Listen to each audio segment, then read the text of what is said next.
Welcome to Miniature Adventures. I'm Big Lee, and this week I want to talk about transporting armies and keeping your precious figures safe when we take them out on the road. So this week I wanted to talk about the delicate and often stressful job of transporting your armies beyond your shed or hobby room or wherever it is you normally keep your models. Now, I've discussed the various ways in which I store models in the past. I'll put a link to that video up here somewhere, or up here maybe.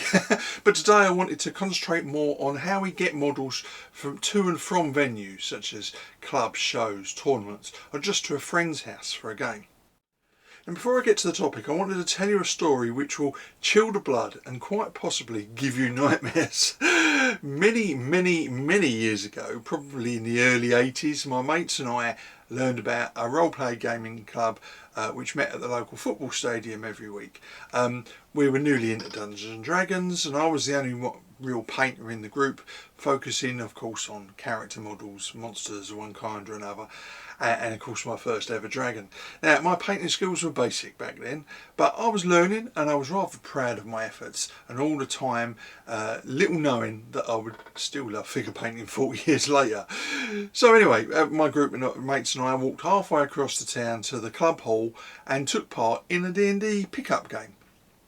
And they, like us, were using miniatures to represent characters and monsters, but all of the models were in a terrible state of repair, and the reason was that they were transported in a single cardboard box, all jumbled together with no protection of any kind.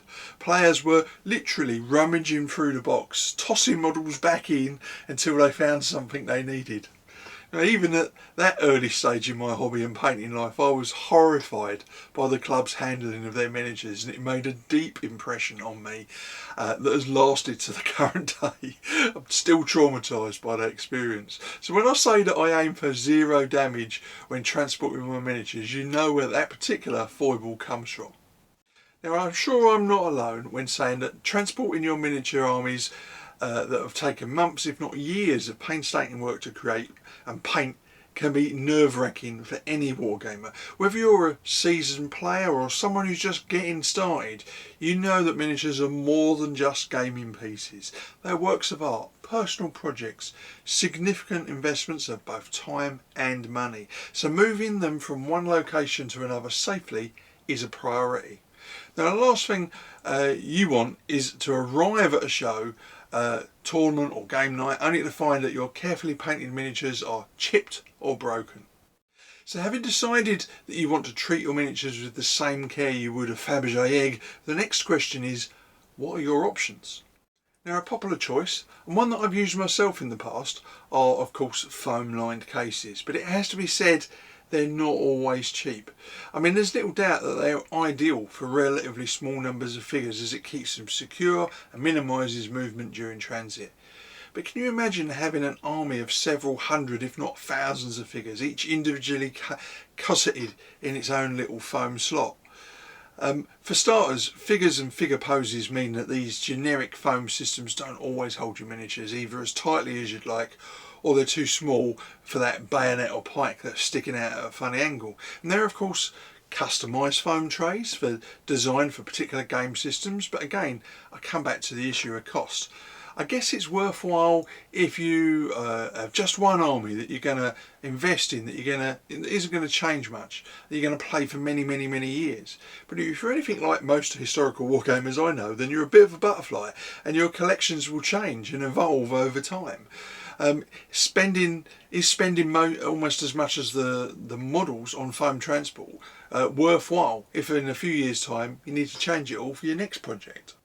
Now, another option, again one I've used myself, are magnetised trays and carrying cases, which can vary from full commercial products through to rub boxes or file boxes with magnetic sheets stuck to the bottom. Of course, this means you need to magnetise the bases of your miniatures in some way. And metal bases are of course an option, though I do find them to be a bit pricey and not always the size that I want, not as much range if you like. Or of course you can add a magnetic strip or magnets to the bases themselves. Now, I've done this, and while it's a great way to keep everything stuck down during transit, I have to say it's a long-winded process adding to the bases, and it usually results in those bases being even thicker and more obvious when the figure's on the games table. but magnetising models does reduce the risk of them tipping over or shifting around during transport, and it's an option a lot of wargamers choose. Now, an extra benefit is that magnetised trays can often hold a larger number of miniatures compared to, say, foam-lined cases, bringing down the cost of transporting larger armies. Now, in recent years I've simply opted for rub boxes with MDF trays inserts as a versatile transport system. I will then pack trays with additional foam strips or sheets to stop models moving around, or in some cases I've used the box liners with the base size holes cut in them so that I can hold figures individually so they don't slide around in the bottom of the tray. I mean, there's various options available online, and compared to foam trays or other carrying systems, it's a relatively cheap option. But whichever system you prefer, there are some basic bits of advice that ring true, I think, for most wargamers that want to protect their figures in transit. Now, first, of course, obviously pack your miniatures carefully and provide extra support for the most delicate figures in your army. Second, take extra care with any miniatures that have really long weapons, bayonets, tall hat plumes, etc. These can easily catch on foam or other models and break off, so place and remove these with additional care. I mean, tissue paper is a good choice for these miniatures because it doesn't leave fibres on your figure or stick to the foam, so it's good to pack them with that sort of thing and then foam around that. Now, thirdly, I recommend keeping larger pieces away from individual figures, preferably in their own dedicated tray or box. I mean, for instance, large vehicles are often significantly heavier than infantry and are much more likely to slide around and therefore crush smaller models if they're transported together. So now that we've packed our miniatures for transport, the next consideration is the mode of transport. Now, disclaimer here, I've only ever transported models by car. It's an environment I have complete control of, and if I'm the driver responsible for arriving safely and safe and sound, it's on my shoulders alone that how my models turn out. Now, always place your cases, whatever type you use, on a flat, stable surface and make sure they're secured in some way. So when I put boxes in my car boot, I usually pack coats or blankets around them to stop unnecessary lateral movement. And if I use the back seat, I strap them in with the seatbelt and possibly push the front seat forward so it wedges that box in. Again, stopping lateral movement, making sure those models are as secure as possible. And it goes without saying that wherever you put your precious cargo in a car, driving steadily is essential. So keep your distance from other vehicles, don't take corners fast, and brake and accelerate gently. You're not and never will be Sterling Moss, and your miniatures will not thank you if you take corners on two wheels. As for other modes of transport, namely public transport, I'm thinking primarily of, the prospect sends a shiver down my spine. There are so many factors completely beyond your control, and likely you'll be the only one on that train or aircraft or bus worrying about how your little metal men are faring. Now, as mentioned, I've never transported figures like this, so I'd love to know what you think about this option if you've used them. The only advice I can give is to travel as light as you can, and if at all possible, keep your miniatures clutched in the protection of your arms. So transporting your armies safely can be stressful, but it doesn't have to be. By selecting the right case, packing your miniatures with care and taking extra precautions during transit, you can reduce the risks of transport to an acceptable level. As always, I'd love to know what you think about today's topic. What are your preferred storage options for transporting miniatures, and what precautions do you take to ensure they arrive safely at your destination?